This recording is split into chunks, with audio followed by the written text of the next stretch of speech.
I never thought Thanksgiving, the one holiday that always pulled my family together, would become the moment they pushed me out, like I was some kind of stain on their picture-perfect table. But it started with a single phone call. My mom's voice came through tight and rehearsed, like she had practiced the lines beforehand. "Honey," she said, "your sister wants her boyfriend to make a good first impression. She thinks having you there would make her look bad." For a moment I didn't even react. It felt like my brain paused. I stood in my tiny apartment kitchen, holding the phone like it was made of glass. Then I said nothing. I just hung up. No goodbyes, no arguments, just silence. And in that silence, something inside me hardened. But here's the part that'll make you lean closer, because this isn't just a story of being left out. This is the moment my life tilted in a direction they never expected. See, betrayal doesn't always roar. Sometimes it whispers first, and that whisper can grow into something powerful, something unstoppable. The very next morning, while the sting was still fresh, I heard banging on my front door. Not knocking, banging.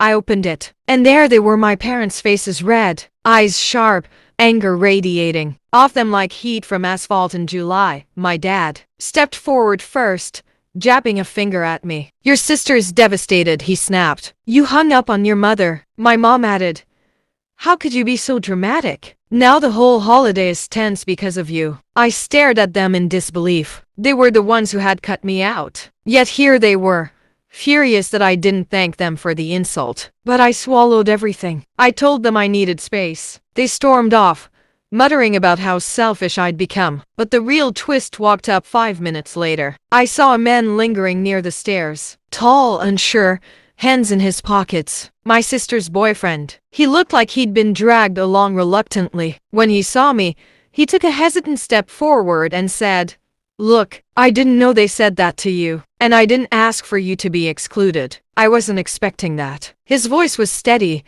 but something about his eyes told me he had more to say. He continued, "Your sister, she told your parents you'd embarrass her, but the truth, she's scared of being compared to you." That hit me like cold water. Compared to me? My sister had always been the golden child, straight A student. Perfect hair, perfect life, perfect everything. And me? I took the long road, worked through college, bounced between jobs, made mistakes but always tried again. I never thought any of that threatened her. He looked around nervously before adding, "She told me she feels like you steal attention without trying, that you make her feel small." I almost laughed at the irony. They cut me out to protect her image, but apparently I was the one she feared. But here's where things heat up. If this were just about hurt feelings, I would have walked away. But this story? This is revenge, not the loud kind, but the kind that comes from rising above what tried to break you. And sometimes revenge begins with truth. I asked him,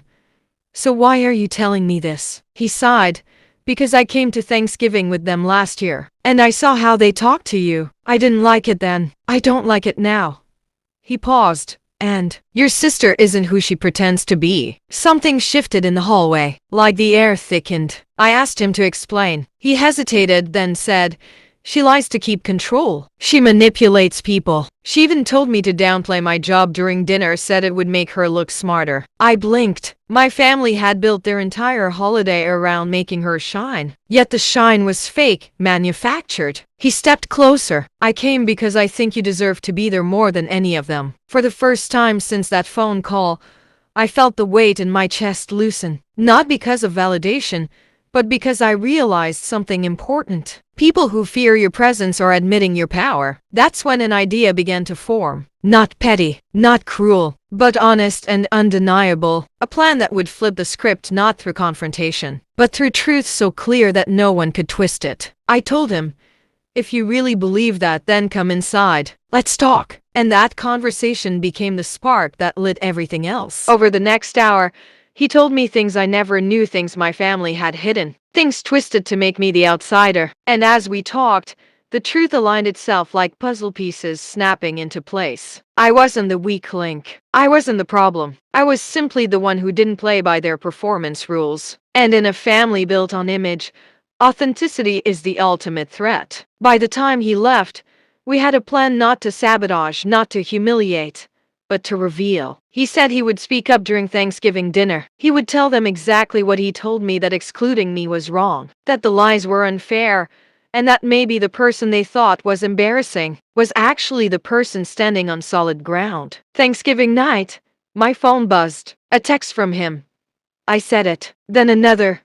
Everything changed. Later, he told me what happened. He stood up mid-dinner and said, "I'm uncomfortable celebrating a holiday about gratitude when someone who deserves to be here isn't." He told them everything, how they treated me, how my sister manipulated the situation, how the exclusion wasn't about impressions but insecurity. Silence filled the table, heavy, exposing. My parents were stunned. My sister burst into defensiveness, but nothing could be undone. And here's the real revenge, the kind that leaves no guilt. I didn't need to be in the room for the truth to break through. I didn't need to fight. I didn't need to yell. The lies collapsed under their own weight. A week later, my parents showed up again, but this time, they weren't angry. They looked tired, real. My mom said, "We're sorry. We were wrong. And you know what? I forgave them. Not because they deserved it, but because I deserved peace." My sister hasn't spoken to me since. But her boyfriend? He became a friend. A real one. And the message I want anyone hearing this to walk away with, the real call to action, is this: never shrink yourself so someone else can feel taller. Stand your ground. Your worth doesn't disappear just because someone else is uncomfortable with it. Because sometimes, the strongest revenge isn't destroying someone, it's refusing to let them destroy you.